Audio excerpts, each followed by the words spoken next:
Hello, welcome to the CRL Show. A few more grand finals wrapped up. Season's pretty much over everywhere, but we've still got lots to tuck into. We'll have some tries of the week. Big hits of the week, magic moments, they're back. And also we've got some interesting around the group news.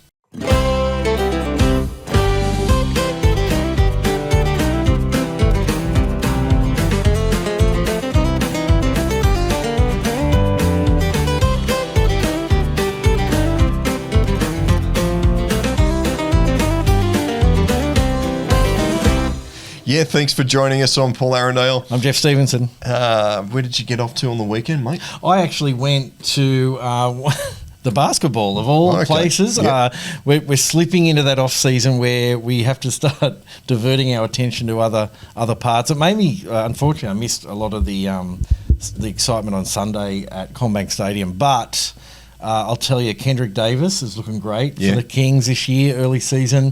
For those who are crossing the divide between league and country rugby league and basketball freaks, it's going to be a good season. So it was Kings playing who?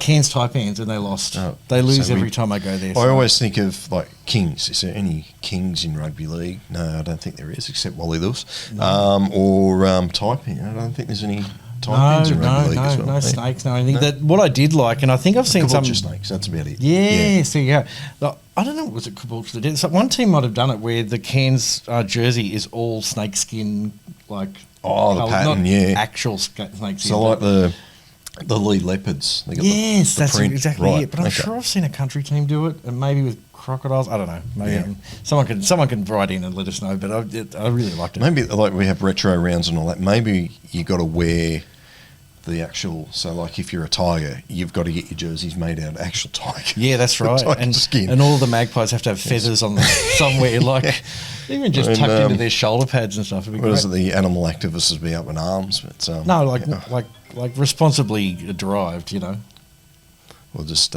Morgan Campbell just trying to give us a call as we're recording. He wants to know how his tips went. We'll get to that, Morgan.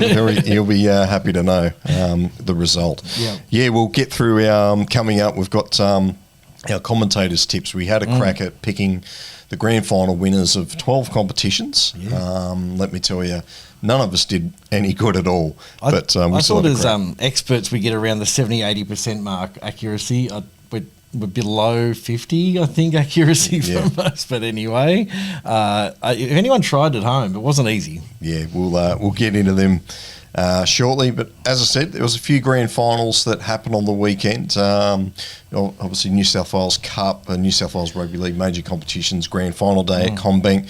Great day, just a great day to be part of. And well done to the Warriors. Congratulations to the Warriors. And great coverage. It's worth saying by BarTV. Like, it was just like supreme, top-notch quality. I've been catching up with all the games because I was at the basketball. And it was great to watch, and a credit to BarTV, and sort of almost feels like the send-off for the winter season, for the rugby league season.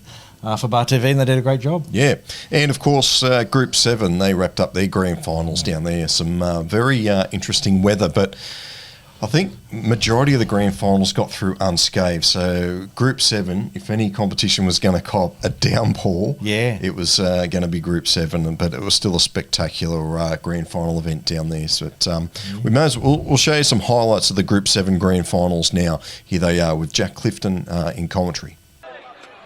Martin out to Fazzola, right foot, knocks this one over the top. Oh, he's made a meal of it. It's been towed ahead.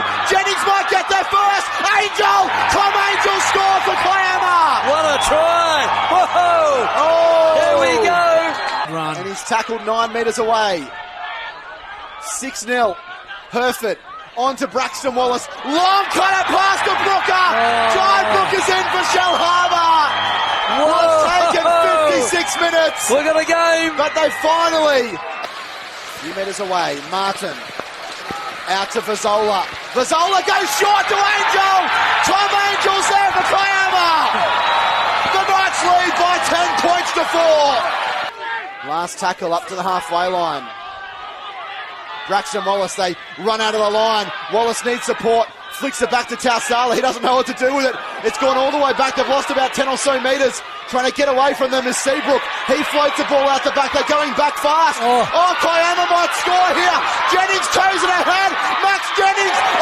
Penalty try surely. This is going to be a penalty try, I think. Oh, no. Has he grounded it? If he hasn't grounded it... I don't think... He's going to water, I think. Yes, he does. Try to Kiama. Kiama on the verge of a grand final. Holy moly. What? 14-4 with a kick to come. All the boys. Slow play the ball, as you can imagine. Kiama already celebrating with only 5 seconds remaining. That's it. This will finish it. Kiama Knights are the Group 7 first grade premiers for 2025 for the first time since 2019.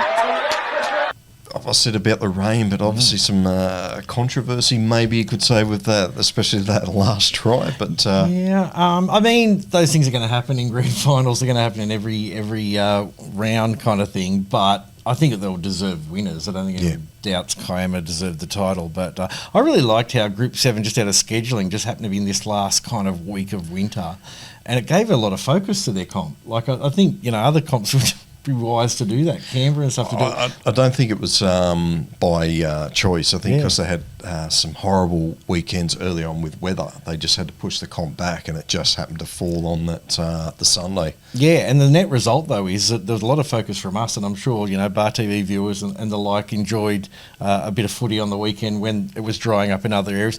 Also, I guess, separating them from the Harrigan Illawarra Cup, like, grand final, and if it was on the same weekend, it's a bit like we were saying last week with Queensland. Separating them to separate weekends gives people who are kind of into both comps the opportunity to sort of barrack for both grand finals. Yeah, no, absolutely. There were some moments from the weekend. We may as well touch on the Group 7 moment that you would have just seen in the highlights. But craziest try to finish a grand final. Now, crazy try, Kiama get awarded the try. Now, that's not what I want to highlight, Geoff. No, Here is what is. Before you go on, did any viewer notice anything? Because I didn't the first 5 times I watched this. So it's like that thing that can happen in the background, that gorilla that runs through the basketball court, if people know that. Anyway. Extraordinary vision, I'll call this. Yeah. And look, if the NRL are watching, which I know Peter V'landys is a big fan of the CRL show, have a look at this. Now, I'm going to, when I can find the play button, here we go. So here is a try. Oh, there he goes. In-goal touchy down. Just see it there. As the guy comes and grounds it, he had his back turned. Here, we've got it frozen for you. Given up there. You see he just falls on his back. That's over. So there's a grounding. Extraordinary vision here from the in-goal touchy. The ref says, mate, did you see it? He gives a nod. Yep, definitely. And he got it right. Like, he got the decision right. So, well done. Was there someone in the crowd who just looked over? Was that good? Was that a try? He's like, yeah, okay, I'll say try. But I like how he got a gave up as he was falling back. I think he just thought, I'm down. Like, sometimes they try to keep on their feet at the last minute. And did his job. His job is to just let the referee know whether there was a try or not, and he did his job. I just think the poor bugger, he's probably reffed lower grades all year. He's like, mate, we've got the call. Can you handle in-goal touch? Yeah, I can. Done. Moment comes. Trips himself over, almost blows it, but hey, he still got it right, and that's the main. Because I've been to games with country rugby league with in-goal touch judges, and I feel like giving them a pie or something at times, because if it's a one-sided game, the guys up the other end, at least for half the game, are just standing like, what am I going to do? I'm just like keeping an eye on things 80 metres away just in case I pick something up. And I think it's great because I'd say he would have had a massive laugh about that afterwards. And again, thank you, BarTV. This footage, it would have been just an urban legend or a local legend about the touchy the in-goal touchy that slipped in the crucial moment. But we've seen it, and it's there forever. Yep, well done, in-goal touchy. And just one other final moment from the weekend. It involves the New South Wales Cup premiers, New Zealand Warriors, and their coach, David Tangata. Here he is just walking away innocently, and then he just gets doused by the Gatorade. It's fantastic. That's everywhere in especially winter sports these days. And I think coaches sort of, in at least upper grades, are ready for it. They had no idea that was going to happen. Like I didn't even walk past the Gatorade tub and went, I wonder why there's got ice in that. Didn't even twig that it was about to be dumped on him. Yeah. All right, well, quickly touch on the results again, and we can get moving on. As we said, Group 7, the grand finals was 18s. Went to Berry, 34-12 over Gerringong. Reserve grade, Stingrays of Shell Harbour, 22-16 over Kiama. And then in first grade, Kiama Knights, 16-4 over Shell Harbour Sharks. We just saw the highlights of that first grade and that try. Yeah, and I really like in grand final days you might have a spread of victors, and it's good rate to see Berry do so well. A few years ago they were sort of struggling to get a team in first grade. They've come back, but their 18s, when you see 18s doing well, you think that the club's in a good position to at least sustain that, top grade sort of position, so that's great. New South Wales Cup Grand Finals, it kicked off with the Jersey flag, and it was a good win for Melbourne Storm, 38-16 over Penrith. Harvey Norman Premiership was to Cronulla, 18-12 over the Newcastle Knights, and then the New South Wales Cup, 30-12 the Warriors over the Dragons. A crowd of just over 5,000 there at CommBank. Not bad considering warm conditions. Yeah. Families would be out doing a lot of things. You had the NRL semi-final on as well. Yeah. Not a bad crowd considering what they were up against. And Group 7, of course. It's fantastic. Bit of a segue, but I remember going to the finals there at CommBank on a hot day during COVID, and you weren't allowed to leave your seats. So in the sunshine, these people that probably like A-League support games when it's a hot day and you're in the sun, man, it takes it out of you. We were getting up at halftime just to line up for food because that's the only thing you're allowed to do. Wow. We'd get to the end of the line and say, we don't want anything, and then go to the end of the line again. It was just madness. But yeah, good on those fans for getting out there. And all of those seem pretty apt. Like the Warriors have had a dominant season in New South Wales Cup, so credit to them. Melbourne again in Jersey flag have done really well throughout the year. And, Cronulla, they're pretty bit of a powerhouse in women's rugby league at the moment. They're doing really well.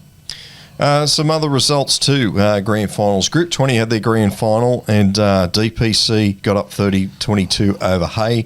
And in the Hastings League grand final, Kendall 30-18 over Lake Cattai. So, that wraps up those competitions too. Lake Cattai, I've had trouble with the My League app. You can tell where my research goes down. I've been really wanting to look at teams that have led the comp and then lost the grand final. It's a bit of schadenfreude. I don't want to wish ill on these poor teams. Lake Cattai is one of them, though. They had one loss and one draw all season. Kendall were good team, like they were up there as well. But yeah, it's happened a lot. I'm not just picking on Lake Cattai. Man, it's happened a lot this year where teams that we're looking at to win the Clayton's Cup have dominated, continued to, right in the semi-final, got to grand final day and lost. Yeah. No, certainly. We've got a few that we'll have a list of the premiers up with our tips. That'll come up and around the groups. But let's get into tries of the week.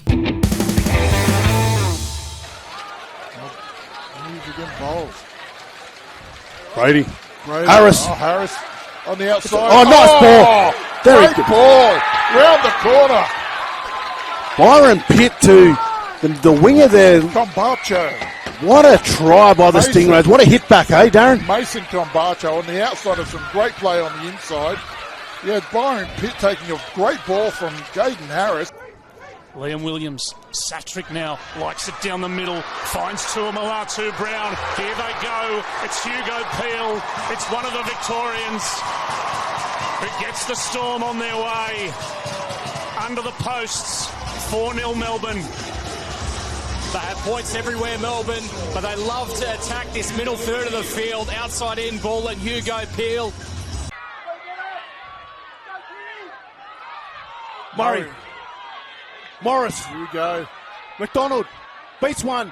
Beats two. Flick balls. Morris in the corner. What a try. What a try.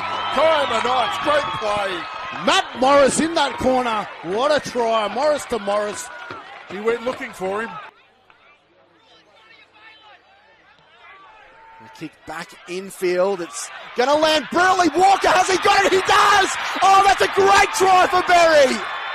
Beautiful kick by Luke Butler. And an even better take by Tyson Walker, who's hurt himself in the challenge. Malyson comes up the short side. Elias early ball. Buchanan turns to a peaky inside out and says, I'm going to score. Hayden Buchanan, outstanding work. Right, left, bang. Well, he ran circles around them, didn't he? It was a lovely bit of work from Ilias, taking it in and snapping it short. Buchanan ran a great line. Yeah, grand final day brings out some spectacular tries. There was a couple of beauties in there. Yeah, some crackerjack tries, and often grand finals you can have pretty dour games. You know, your teams where the defence is really a bit of nerves in attack and stuff, but there was some great expansive play in those tries, so it was great to see. Yeah. All right, let's get into around the groups.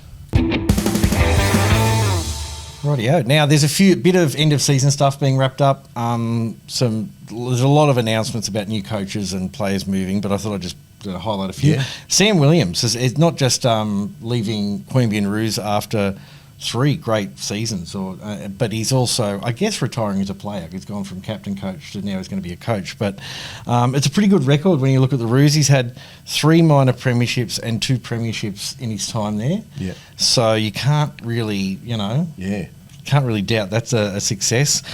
He's now off to the Northern Pride as their head coach. So it's another thing where I like to see where there's country teams and the coaching staff are moving on to potentially bigger and better things. Not that being with the Queanbeyan Roos isn't as big as you can get in lots of ways, but he could go on from a probably semi-professional to Northern Pride head coach would be probably almost professional, and then he's sort of in the system that could end up with him getting a full-time gig in the NRL. So that's great to see. He sort of cut his teeth with the Roos, and it also, like, you never know with these players coming out of a playing career whether they're going to be a successful coach. He's sort of proven that. Yeah. He's been able to say, look, I was a great player and I love Queanbeyan, but also I'm a pretty good coach. So credit to him. A bit of people watching mainly, but wanted to sort of highlight something I mentioned last week. Estella Storm had that split 50-50 jersey that some of the Wagga brothers, the Wagga brothers guys were wearing on the day. It's a fantastic idea that they actually, Estella went to Wagga brothers through the week and presented them with some framed versions of that jersey. So I think Estella might have had them made, but credit to them. They basically said, look, this friendship has been formed. Estella is a brand new team, women's team, probably one of the first women's team to be formed not off a men's team, either in a long time, if ever. I don't know. Yeah. Say with a question mark. Yeah, I mean, I know it's definitely been done in football. Yeah. I'm not too sure. Actually, Aberglass and Ants may have had a ladies' league tag team before they had a men's senior team. Threw themselves in there. Yeah. There was another team down south I cannot think of right now where they thought we'll get a women's team together and then eventually look to getting a men's team. But I think Estella might just say, why do we need men? We've got our team. They made the grand final in their first year, so that's a massive deal. So good on them. I like that connection though, where they can have a connection with a men's team, a predominantly men's team or an established men's team, but also, it's more of a friendship than anything more than that. So fantastic to them. Bit of signing news, Group 3, bit of intergroup signing news. Intergroup. Okay. I don't know what the word is. Tyrone Roberts-Davies, who's been around sort of in his younger years, he played for Cessnock Goannas a few years ago. He played for the Titans for a couple of games, came out of the Knight system. He signed with the Macleay Valley Mustangs. I think he was with Nambucca Heads Roosters too. Yeah. They won the premiership. That's right. So he played, talk about this, from 2023 to this year, he played for Nambucca. He had a premiership with them this year, of course, and last year. He was their top point scorer in 23 and I think 2025. So he's a gun player. Yeah.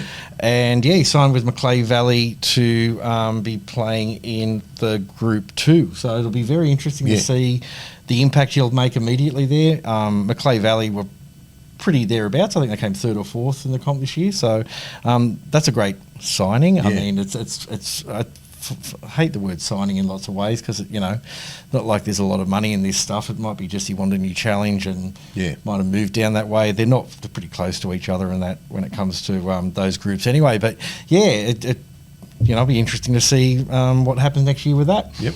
And just one more. There's a lot of knockouts. Akuri knockouts this weekend, which is massive.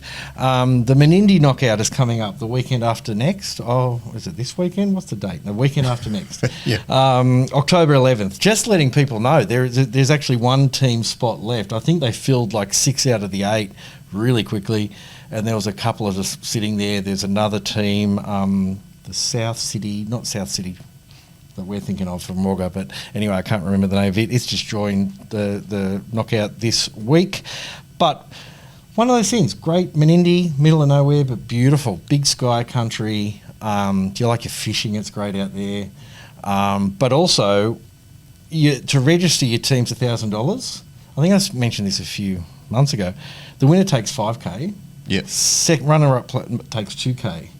And if you win a game, so you come third or fourth, you get $1,000. Right, okay. So it really is like if you're trying to convince your club presidents or or boards, say, look, how can we get this $1,000 to play this game? You can say, well, we'll make that money back, and I'd say it'll all be like swags and get your own dinner out there a little bit. So the costs won't be that much, maybe a bit of fuel and get the bus organised.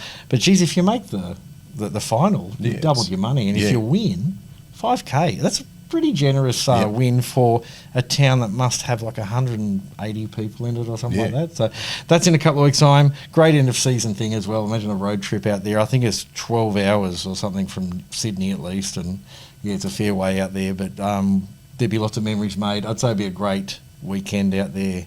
I was tempted to go, but I can't sleep in my car, and I don't think there'll be any accommodation. There'll be nothing out there.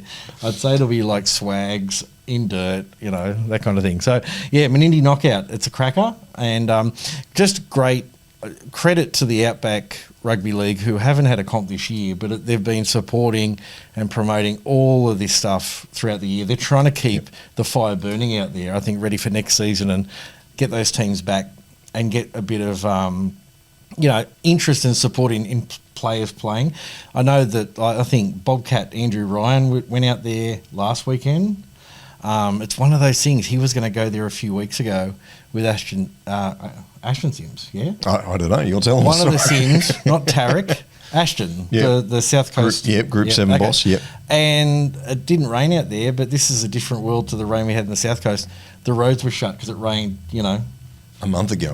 Like 4 hours down the road or something. So they said, we can't make it. But they're engaging with the New South Wales Rugby League really well. New South Wales Rugby League's throwing a lot of energy and a lot of support because it's a big effort just getting out there.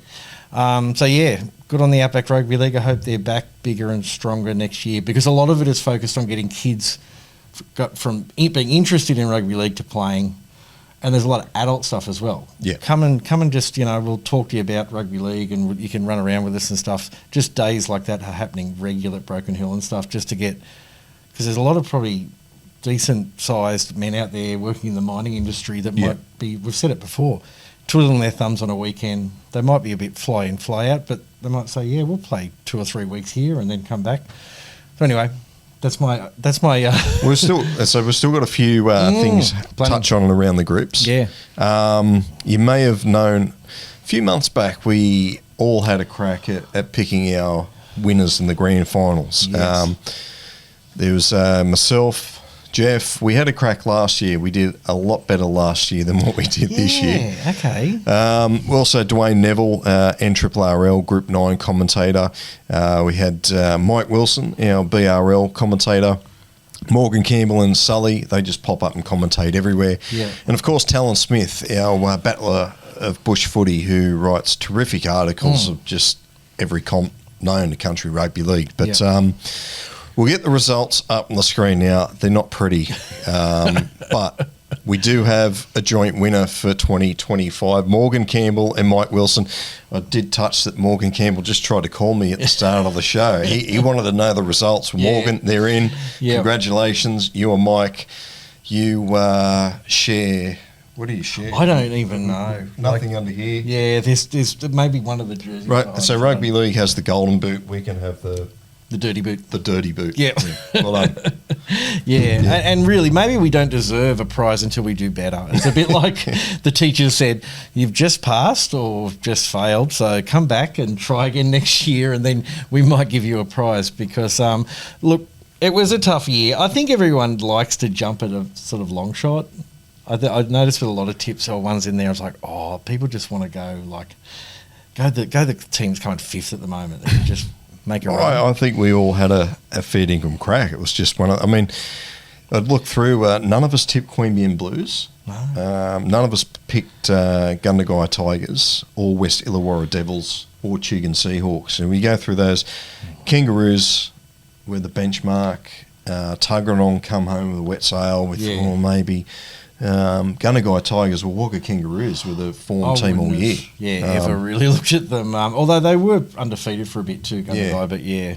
Collies were probably the standout for Illawarra, but West Illawarra weren't too far behind. But the surprise that not one of us picked West Illawarra was quite amazing. Then up at the Gold Coast, Burleigh Bears, undefeated all year. Tugun pipped them in the grand final to go back-to-back. So surprising again that none of us tipped any of those. But I'm going to focus less on our failure and more. It shows how unpredictable country rugby league competitions have been this year. Yeah. Is that a good way to approach it? That's the narrative. Not that we suck, but that the competitions are really difficult to pick.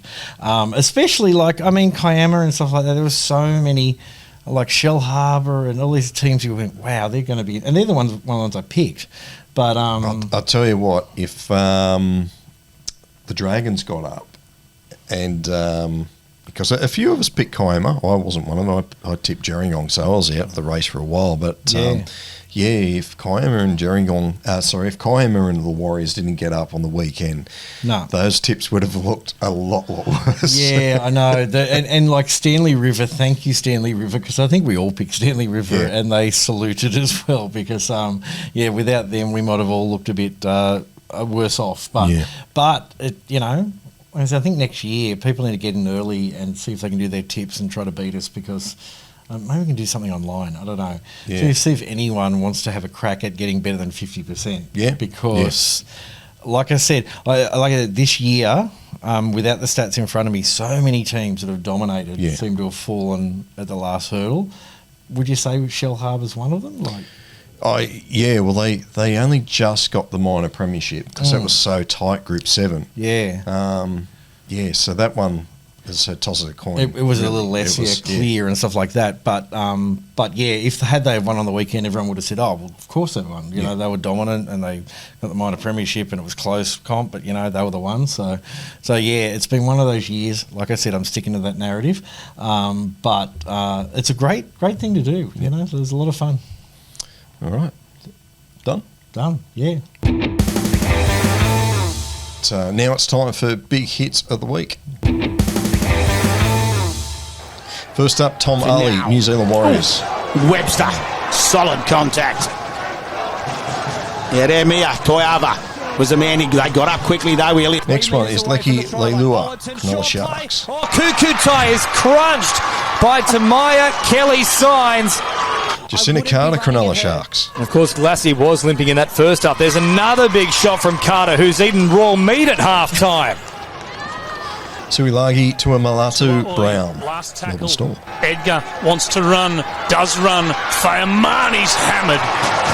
He is hammered. And finally, Gabriel Satrick, Melbourne Storm. Threat on the edge. Way down the middle to Attard. To Edgar, I should say, who got whacked. Yeah, some good big hits to finish off the year with. Yeah, and you see in grand finals it becomes really consequential hits. That Leki Leilua one, as a bit of a Knights fan, I kind of looked my head down when that could have been the difference, really. Like if the Knights could have got over the line then, they might have been pushing for a win in the Harvey Norman Premiership. But, yeah, like I said, that's what wins grand finals, tackles like that. But yeah, some big ones, and everyone can rest now and recuperate. All the hittees and the hitters can rest and prepare for another season next year of big hits. It's fantastic. Yeah, well, mate, that's we're pretty much done. We've got no fixtures to go through this weekend, but we will say congratulations to all the premiers. 2025. Yeah. I've got the list here. Group 2, Nambucca Heads, the Roosters. Old Bar Pirates, Group 3. Mighty Pirates. Moree Bulls, Group 4. Camden Rams, as you mentioned, Group 6. Group 7, Kiama Knights. Group 9, Gundagai Tigers. Group 16, Tathra Seagulls. There's an upset there. Yeah. Group 19, Inverell Hawks. Group 20 was Darlington Point, Colin Valley Roosters. Group 21, Singleton Greyhounds. NSWRL, Lismore Morris Brothers. Canberra, Queanbeyan Blues. Central Coast, Kincumber Colts. And Illawarra, Western Suburbs Devils. Western Division, Dubbo Sims. Newcastle, Maitland Pickers. And Ron Massey Cup, St Mary's.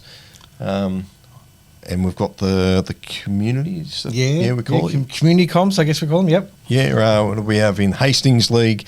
Kendall Blues, Woodbridge Cup was Oberon Tigers, Castlereagh League, Coolaroos, and then Newcastle Hunter Rugby League, the Waratah Mayfield Cheetahs. Yeah, so fantastic. I was almost going to bore everyone, and I cancelled it in my brain a few weeks ago, but talking about, wouldn't it be great to have a presentation night of some description for the whole of the Country Rugby League?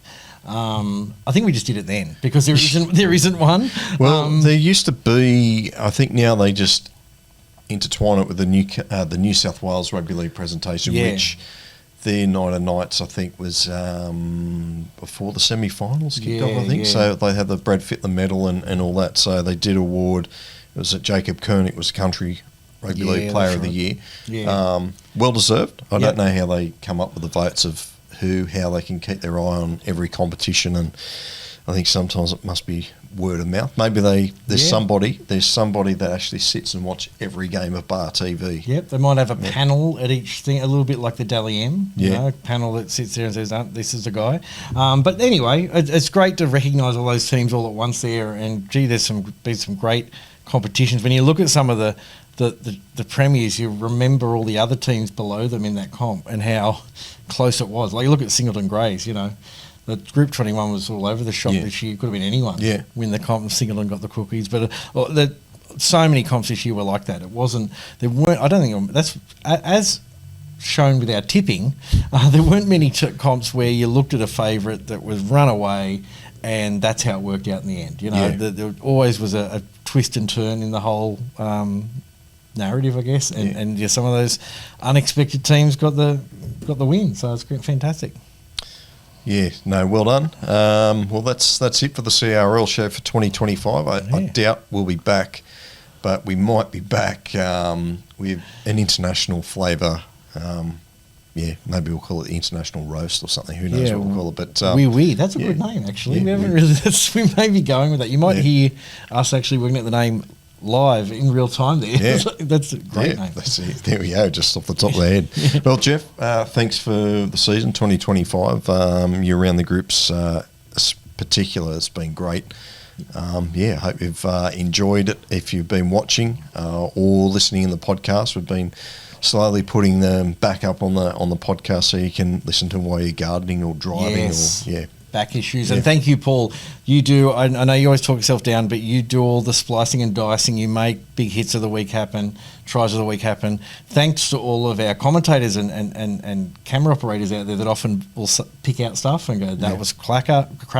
Yeah, it was a cracker as well. And or they'll find those. I think you're especially good. Thank you for those magic moments. You're very good at finding some crazy stuff that happens out there that just brings joy to me. Sometimes they just fall in your lap. Yeah, I know. Thank you. That's just saved me hours of trawling through footage. Watching a cracking try, and then you look at the in-goal judge. I could have watched that another 10 times, and I wouldn't have noticed it. I was so invested in what was happening with the ball, but that was fantastic. Probably, like, just going off topic, is two of my favourite moments since I've been with BarTV involve referees. I think of one Queanbeyan Blues Yass were playing at Seaford, kick for touch, and the poor old touchy just gets chopped in half accidentally. Kick for touch, like by the ball or a person? By a person trying to bat the ball back in. No. So it didn't go dead. They're all a lot of fun. And like I said, the people involved, I think, are going to be quite chuffed that they're in posterity. They're there forever because, they're pretty funny. Yeah. You got to have a laugh at the end of the day when those kind of stuff happens. All right, CRL show done and dusted for another year. Who knows? We might be back over the summer with something else. We may be back next year. But thanks for supporting Country Rugby League, and we'll catch you next time. Bonsoir.